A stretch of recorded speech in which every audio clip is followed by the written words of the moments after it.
A New Bedford magazine published in 1983 had an article about the fire departments in Massachusetts, and the first paragraph read, "A fire horn blows a sequence of blasts, shattering the stillness of the night. Somewhere a blaze is raging in a barn, a dry field, a home. Around town, men rise from warm beds, shake off sleep, and go out into the chill darkness to fight the fire."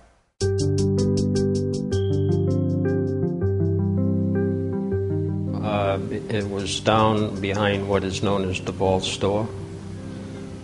Present location is 1100 Russell's Mills Road.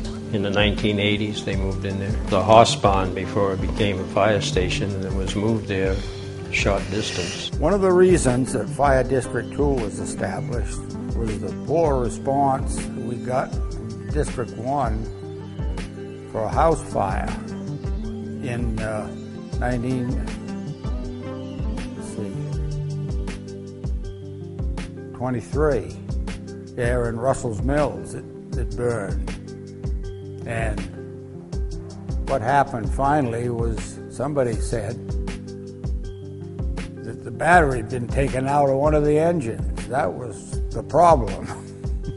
So the gang over here said they can't put up with that. We got to have something different. So that's when they had a meeting in the Grange Hall, and they appropriated all kinds of money for $10,000 for a pumper and I don't know what all in a station. But one of the members of that committee was Charlie Sawyers. He was a town assessor, and he begun to do some figuring. He says they're not going to put up with that. So they had another meeting, rescinded the whole thing, and started all over again. Finally, another meeting, they appropriated $3,000 for an engine, not $10,000, and that's the way it went for quite some time, small pieces. And but always had good response, good people come and vote for whatever they wanted, and that's the way it went. But a lot of people worked hard at it. And the new station was built in '83 at Crossroads, where the park department has the building now, right? That's correct. That was the first one in Paid Narrow? Yes. That particular firehouse was built in 1913, and it was built, it cost $1,500 at that time. And the first piece of fire apparatus coming to the Fire District 1 was purchased for $800, and that was all from donations, because that was when they were an association. Didn't become a district until 1917. When they became a district, the association continued to exist, and we always had an association prior.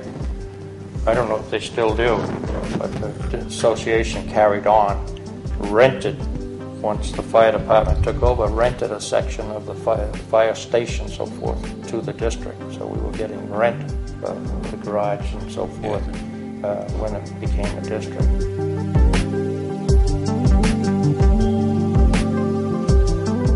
Yeah, the Fire District 2 began in 1923. 1923, started the same as District 2. Yeah. And we didn't become a district until 1917.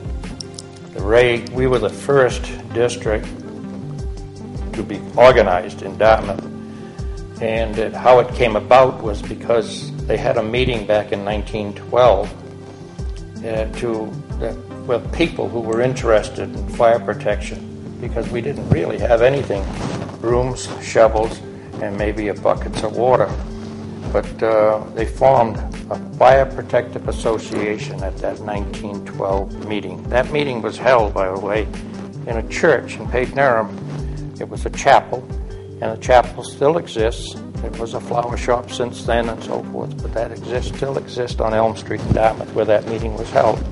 And out of that meeting came the Dartmouth Fire Protective Association.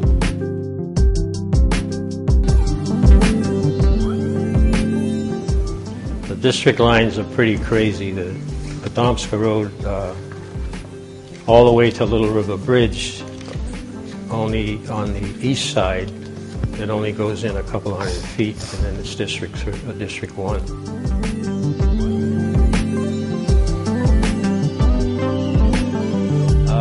First I was in the 70s, and then I gave it up because I felt I was unable to do the job properly due to my work restraints. And that's when Raymond took over. And then I went back in the 80s. Let's see, you got out in 79. 79, 80 to, what was that, Chief, 10 years? 9 years. 9 years? 1966. I was chief in 67, and I resigned in 68. Well, I came on in 1950, and I became chief in 1970. 1981 till I retired in 2005.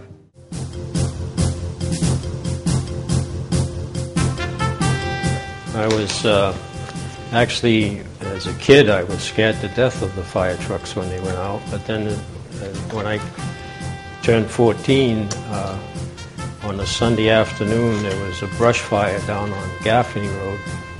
And only one guy showed up. And I went with him and gave him a hand. And at that time, John Sheehan was chief. And he heard about it, and he asked me to attend brush and grass fires. I was not allowed to go to structure fires. And then in the 50s, when Ray and Cappy Morrison, Ken Morrison, were in command, they put me on as a regular. I used to go out, they'd be drilling at night over at the old station there. And I'd get away and see what was going on over there. I remember I stayed a little late one night, and I got a good thrashing for that. They kept hollering to come home, go to bed.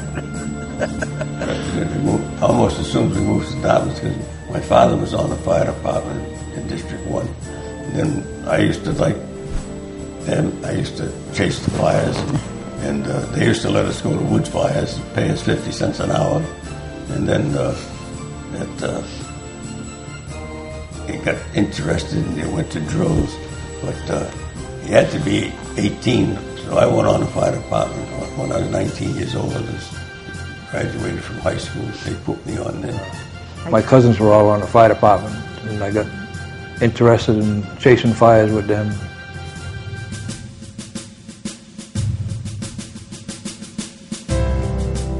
Model T. Model T. It was a Model T pumper. All of the things that they received, their truck, their whatever they call fire apparatus, was pulled by an automobile.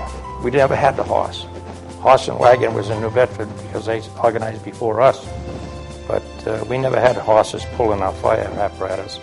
But it was in the garage, and they'd back up to it and pull it out behind a car and take it to a fire. It didn't consist of very much. What it had on it was two little tanks on the first truck that we bought. I think they were around 35 gallons each, and they spilled out what they called chemicals at that time. We didn't carry a lot of water. And the chemicals, I think, consisted a lot of, people would recognize it maybe as soda and acid extinguishers. I think we had a lot of those even till the time I went on the department, in schools and in rest homes, nursing homes, and you'd see those things hanging on the walls in schools, sometimes used as doorstops in schools and rest homes. But we used to have to service those extinguishers. And I think, if I remember right, I might be wrong, but it seemed to me that we'd fill that tank up with water, put in some baking soda, I think it was, and we had a bottle of acid that was set in the top. And when you turn the thing over, the acid would mix in with the baking soda and give a chemical that was propelled out of that thing by the chemical reaction. And that's how we put out fires. And I think that's how our first apparatus worked similar to that for putting out fires. There was a story about a man who bought a brand new suit who was a spectator there. He paid $14 for the suit, which was a lot of money in those days. And I guess we kind of sprayed him at that time. And I say we, I wasn't there. But I guess we kind of sprayed him by accident. And that was the end of his $14 suit. So I don't think that using the chemicals was a great thing. It did put out some fires, but we didn't have the things we have today.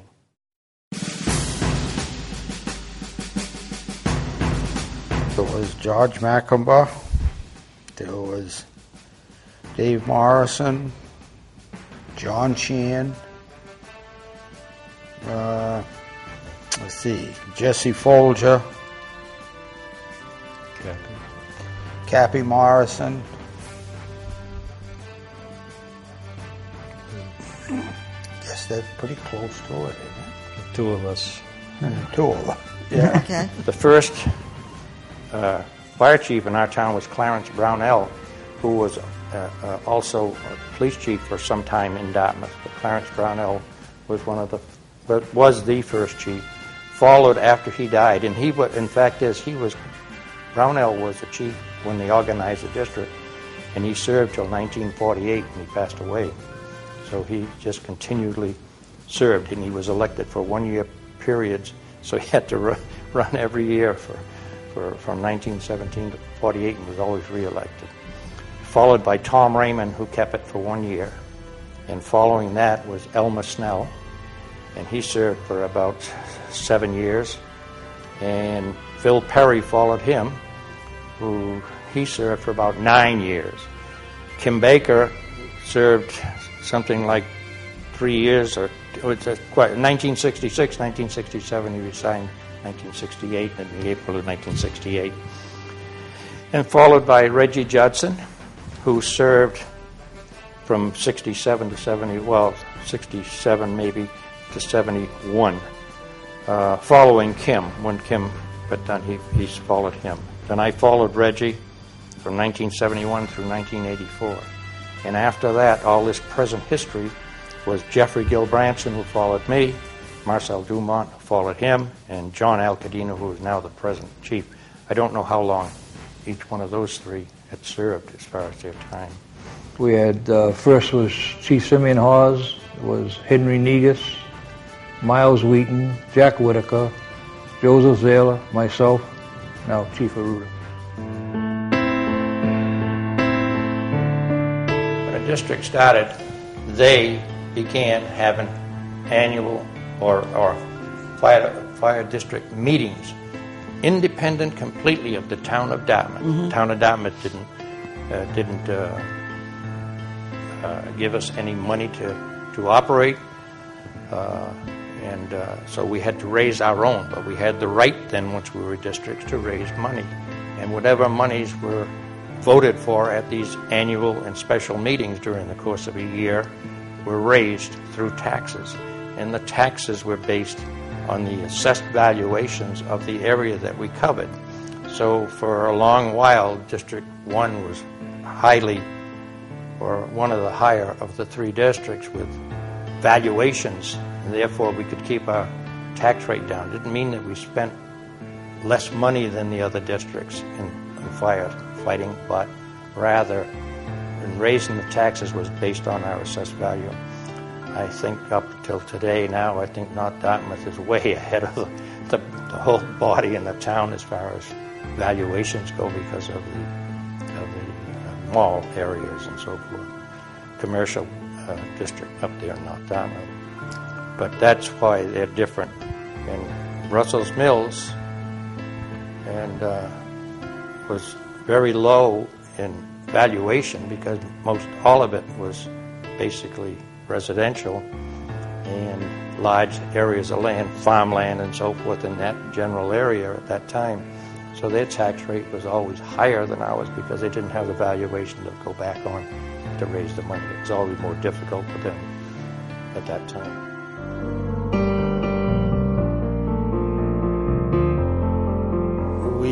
We had one down on Gaffney Road. That was it early in the morning, as I remember it. The young fella there was 9 years old, wasn't he, or something like that. And I think 2 fatalities. Really? 3 fatalities, like that. But I do know that we lost one child when the first day that I served as the second assistant engineer. I went to the fire, and that was the day that we found this little child in the house when we had knocked the fire down and got in. The child was hiding behind the couch, and that was the only fatality that I know. We've had another fatality of a lawnmower that exploded in the backyard, and the fellow was transported. He wasn't a house fire, but he was transported to St. Luke's and died a couple hours later.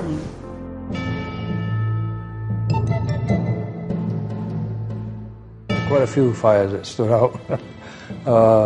We had quite a few fires at Lincoln Park, that were pretty big fires, and that's about it. Lincoln Park was about the biggest fires we've had, and there was an old building on Route 6 called Tech Built. It was a big lumber yard building. That was a pretty big one. We had a chimney fire, and we went to this fire, and they threw ladders up against the house, and we used chains to put chimney fires out at that time.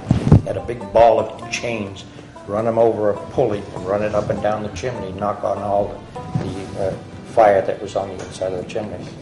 And the chief at that time climbed the ladder at the top.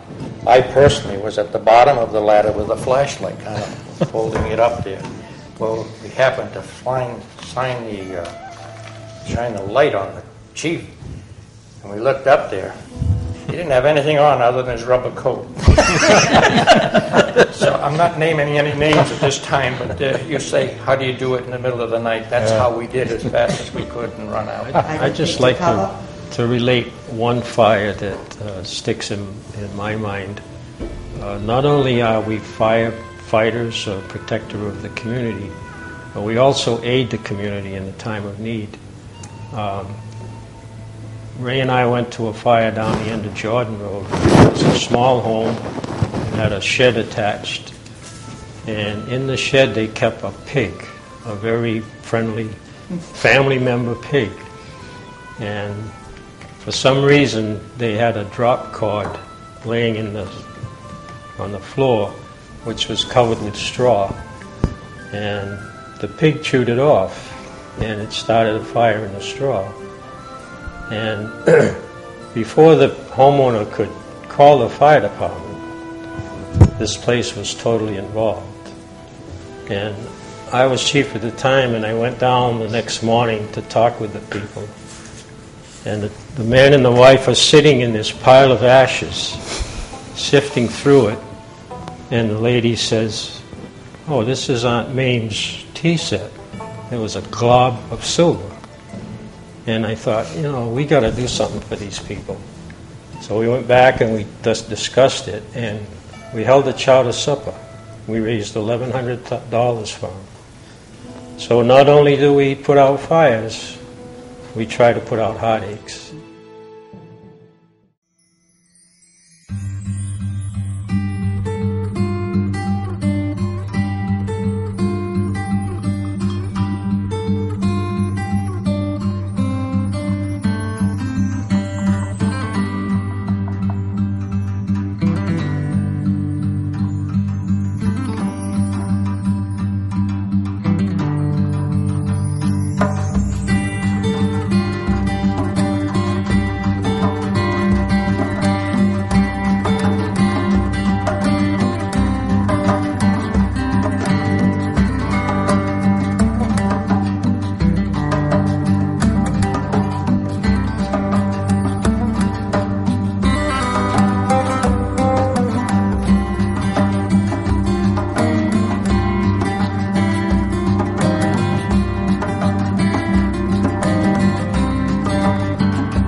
Okay, I'm Marcel Dumont, the former chief prior to Chief Alcadino. Chief John Alcadino, the current fire chief. Yeah, I started back in 1971 as a firefighter here, and we were at the old station, which is across the street, and worked up in the ranks and became chief in 1990, and left the department in 1999. So that was. I also had previous experience in New Bedford in the fire department there, so I've got over 40 years now of actual fire experience. I was appointed by the governor while I was chief. I was appointed by the governor as a charter member to the Fire Service Commission. That was the commission that kind of oversees the fire marshal's office and the regulations that go along with that. So I was appointed by Governor Weld and actually sworn in by Governor Paul Cellucci. I was born in the city of New Bedford on Dartmouth Street, about a mile from the line, and moved to Dartmouth 5 years later, so I won't give you my age. We started hanging around at the fire station in 1979. We were appointed to the department in the spring of 1980. Just like Chief Dumont, we worked up through the ranks to becoming chief in 1999 to present.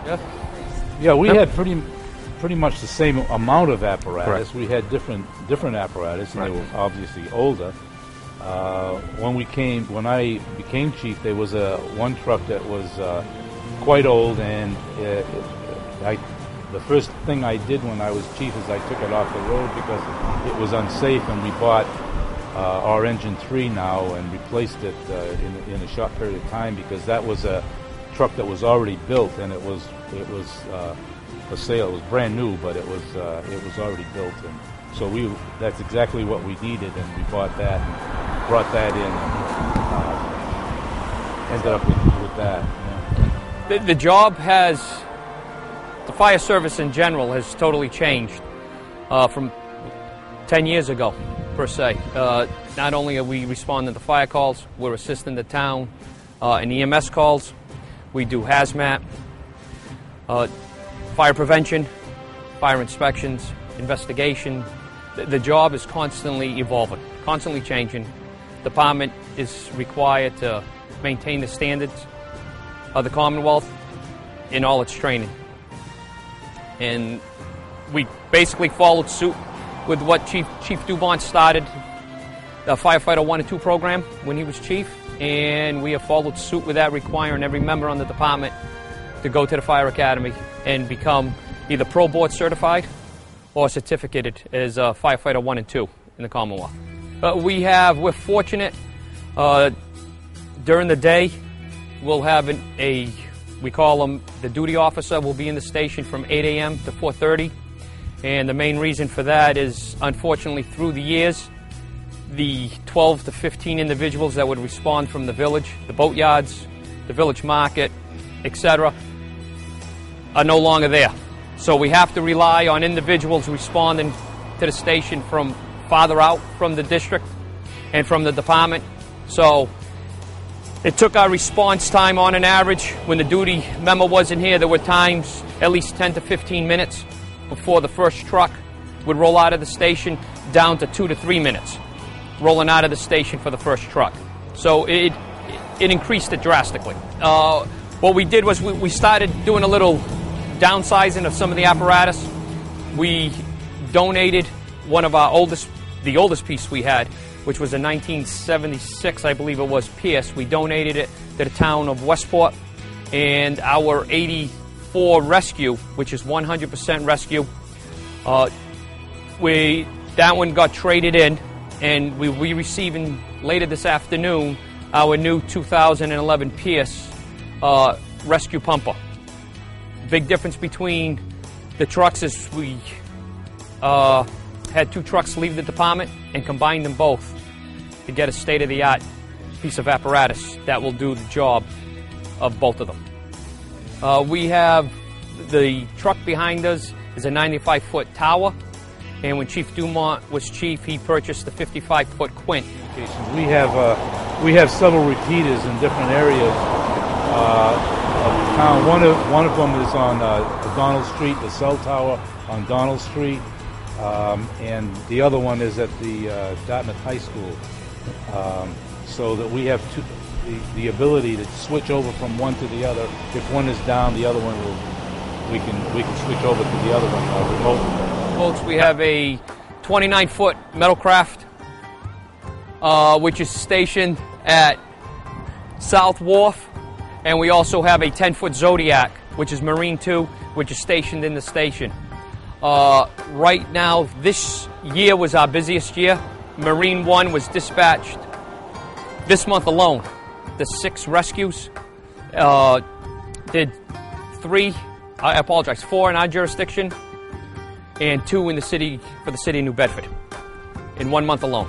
We have a Marine Division. The Marine Division, the members that are part of the Marine Division were instructed they had to complete the Coast Guard course, which was offered in the station, and they have to go through factory training by 4 of our members that were factory trained, so they're just passing it down to them like we do the fire apparatus.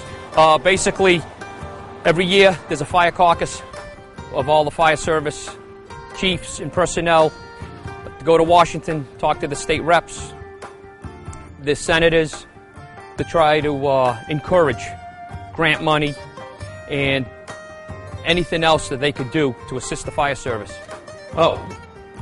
What we have here is the department's communication center. Chief Dumont actually started it in the late 90s, and we just followed suit. We have the capability of talking to all the fire departments in Bristol County, including Plymouth County. We have Marine radios inside, police band, which we can communicate with the police department. We also record all our phone lines and also our radio. Off to this side is our fire alarm system. What the ticker tape is, it's tradition in the fire service. The fire alarm boxes used to be like a telegraph box and send out punches. And basically what it does is it will display the punch, and then the firefighters would add up the punches, which would give you what master box it was. We now use the combination with shying away from the old 100 mil, which is called the red wire that you see on the telephone poles, and going strictly to radio.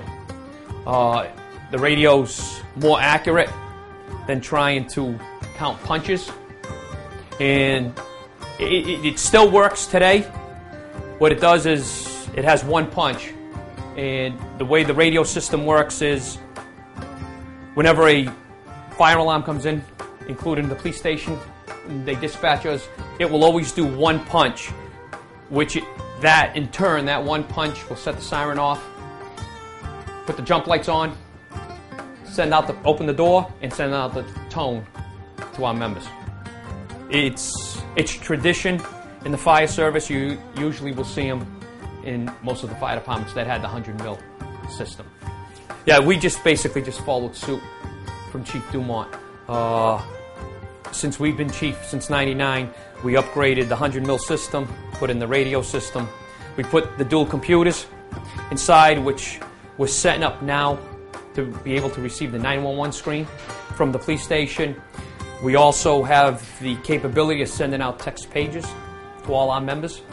Not only the tone, they also can have the text paging, which will display whatever comes up on our screen, will physically display on their pager the location of the fire, just to help enhance our response times. All 911 go to the police station. If you report a structure fire, they automatically will dispatch fire. Anything else, since they know we have a duty officer in, the first thing our duty officer does is sign on the air with the police department, so they're aware he's here. And when he goes home, they're aware he's not. They will call the station to find out what the duty officer's prerogative, if he wants to dispatch or if he wants to respond by himself for illegal burns and very small little mulch fires to save the taxpayers quite a bit of money. He will go by himself. He's already at a detail rate, and I'll also respond with him to assist. But he has, if he feels that he needs the entire fire department to respond, he will dispatch straight from here. Okay, and I'll have Chief Dumont explain exactly what the meaning to the flag in the communication center is. Yeah, the meaning for this flag is it was presented to us actually because it was the first fire department in the country to fly a flag 24 hours a day. We light the flag in the evening, and it's been flown for many years now for 24 hours a day, and we were the first fire department in the country to fly that. The department actually started as the South Dartmouth Firefighters Fire Protection Association, which started in 1908 through 1917, and in 1917 that's when it became Dartmouth District Number 1 in 1917. So there's a lot of history. Clarence Brownell's plaque was, when they built the station, they had Clarence's plaque down in the back corner of the station. Chief Judson Jr. was going down to the basement. So, gotta go.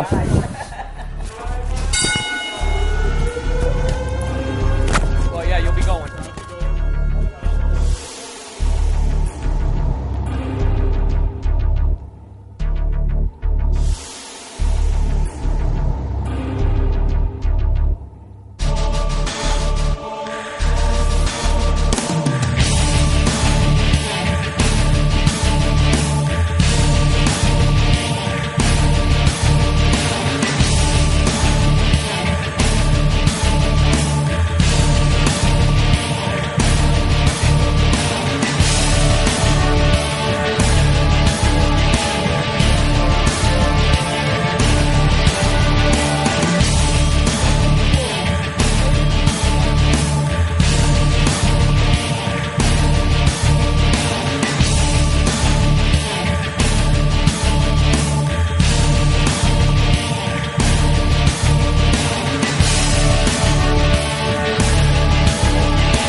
The plaques, we have a little memorial section here on the wall.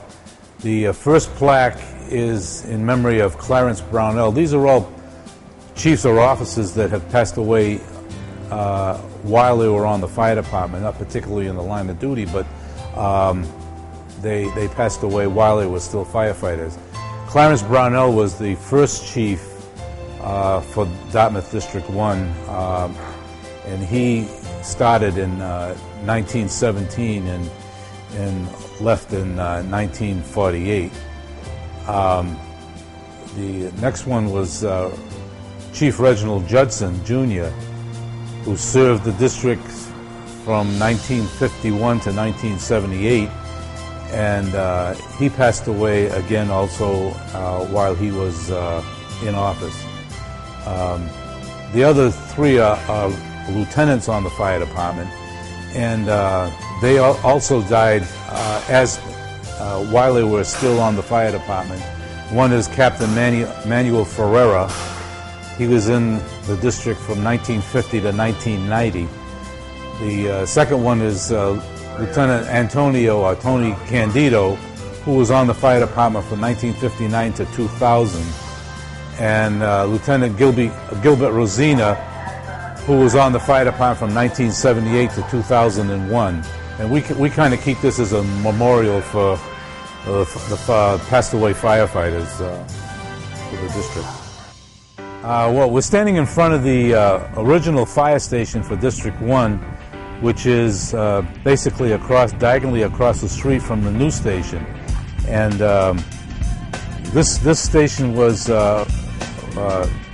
put together in 1917 when the fire department began. The legislature authorized the fire department, District 1, to begin, and this is where all of the apparatus were kept. And we had a meeting hall here and had the office here.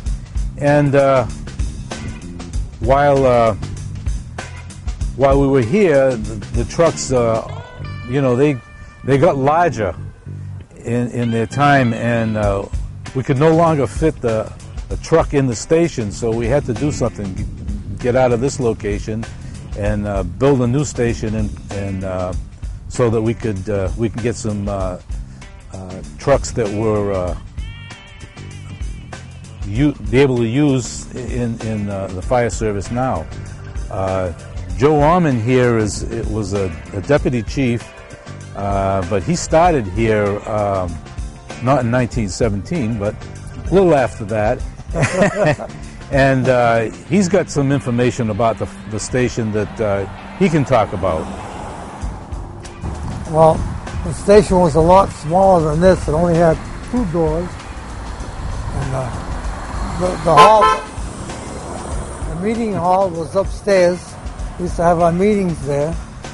And a couple of trucks. It had 2 starters. The best starter was the one in the front. It was a crank. Had a crank up to start them. And of course, they were all standard shifts and mechanical brakes, 2-wheel brakes, by the way, and they weren't very good at stopping, but they were good at going. But anyway, we made do with what we had.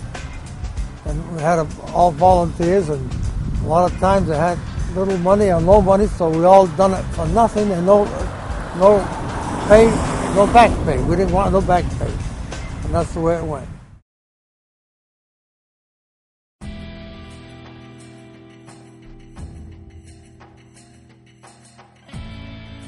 Right now we're here at District 1 covering their station. They just had a structure fire. So it's normal mutual aid that we'll send a truck to cover their station in case they have another call come in while they're at the scene. And we'll be here until they come back and get their trucks back in service ready for the next call. And then once they're all set, then we'll return back to quarters. Timothy J. Andre, Fire Chief of Dartmouth Fire District Number 2. And it encompasses the southwest area of South Dartmouth, Bonnie's Joy, Horse Neck Road, Division Road, Russell Mills Road, the whole southwest area there. I've got 35 call firefighters, and we also have a junior program where they can participate at the firehouse from age 14 up till 18, and once they're 18, then they can become full-fledged firefighters. We have a run card system for normal mutual aid. And we do it basically regionally wise. The closest fire department will come to the scene for assistance, and then they keep working our way outward. That way, the next furthest station will come and backfill our station. And then if we need more help, they will come to the scene and a further out station. If it gets to a point of a 3 or 4 alarm call, we go to a Bristol County Mutual Aid System, which is 21 communities in the county. And same aspect, we keep regionalizing. The closest ones keep sending the help. They get different tasks. If we need tankers, because we don't have many hydrants in District 2. So we'll call a tanker task force at a 3rd alarm. We'll get Westport to come in with their tanker. Of course, 2 other districts of the town, Freetown, it could be New Bedford, it could be Fairhaven, and however far out we need to go. Yeah, I have 2 engines and a ladder. A ladder is a combination. It's an engine and a ladder. One of the engines is considered a tanker. It's 1,300 gallons. We also have a dive vehicle. We got a forestry vehicle, airboat, jet ski. We protect 22 miles of coastal line. So we have enough equipment to cover that. Yeah, as far as water rescues go, in the past, we've had we protect Demis Lloyd State Beach, which is a state beach way at the end of Bonnie's Joy. The boat that we had prior was a regular V-hull boat, which would take about 15 minutes to get out to Deepwater Point, where usually the incidents happened. We since had purchased a airboat, which can go pretty much on land and on the water, obviously. That takes about 3 minutes now to get there.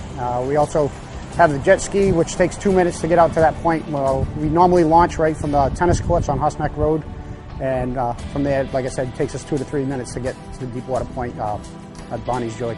Yeah, because of being a call department, pretty much we try to train all our personnel to operate pretty much everything and anything.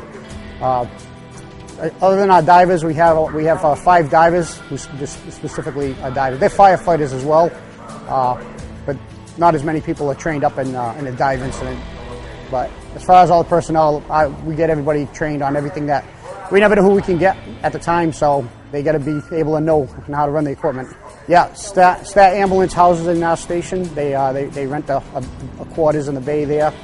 They get 2 paramedics there 24/7. But they're a third-party private. We, you know, other than seeing and greeting them, we work with them as they need us, but that's a private company. Actually, we train every Wednesday night. We do, not just so much with the airboat, though, with everything, apparatus. We do drafting drills. We do, dressing hydrants. We do ladder drills. We try to keep the personnel sharp on their skills. I'm the only full-time person. Because we're a rural area, I don't have a lot of commercial area up there. There's no Walmarts or Home Depots due to the lack of sewage being up there and water. So I have the ability to call in a daytime guy if I need to help me when I'm busy, but it's relatively quiet as far as inspections go. I'm able to keep up with all the paperwork and stuff. So at this point, no, we don't have no full-time duty guys being there.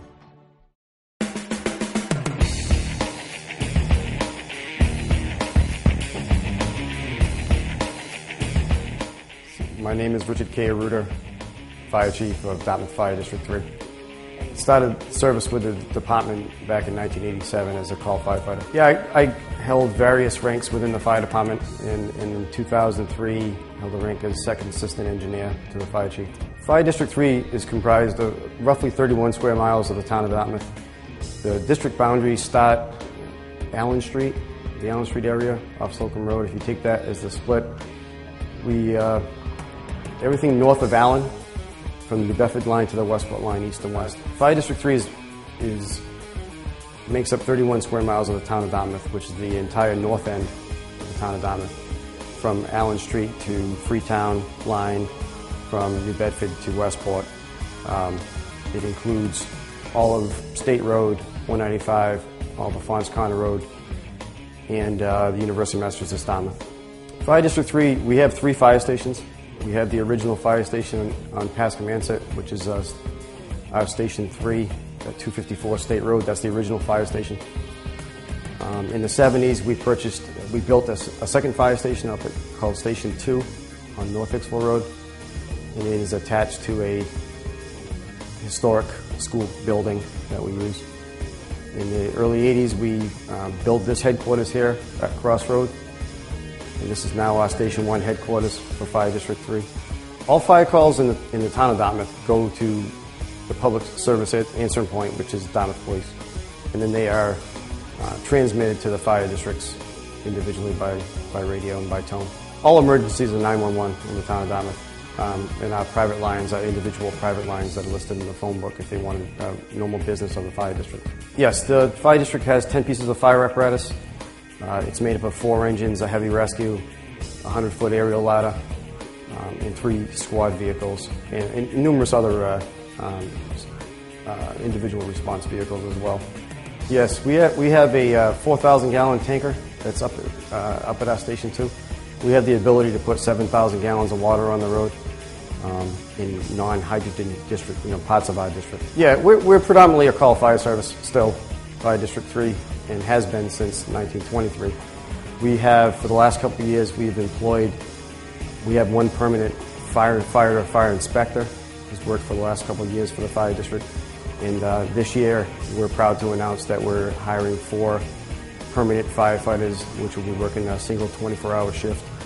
So we'll have the headquarters station here manned during the day with 2 permanent firefighters and a 8-hour employee call firefighter working an 8-hour shift. And we'll have 1 firefighter 24 hours a day, 7 days a week in the station. All the call firefighters that are employed for the fire district are certified call firefighters. They're all certified EMTs, and they've all senior members of our call staff. Annually, on Firefighter Sunday, we celebrate firefighters across the country that have, paid the ultimate sacrifice for life and property. In the fire district here, annually we read the names at our memorial, and we also have plaques on the wall that we put a specific emblem for every person that served upon their passing in remembrance of them. We have a near-to-me life-size fire figure in the front of the station, which can be seen on Crossroad, which was donated by a local business man that wanted to give as a statue, something that he wanted to do for the fire district. It was given to us 5 or 6 years ago. Probably one of the oldest items that we have here is this is the president of the engine company, and this is the belts that they used to wear. There was a vest, a red vest that went along with it. So the Pascaman's Engine Company, which started in 1900, or probably just before that, which became District 3 in 1923, used to wear these hats, this belt, and a red vest when they came to drill the functions of the fire department, and those are the only ones we have left. I've been told that there's a vest, the original Pascaman's Engine Company vest is in the New Bedford Museum. That was given to the New Bedford Museum to hold on to it for us.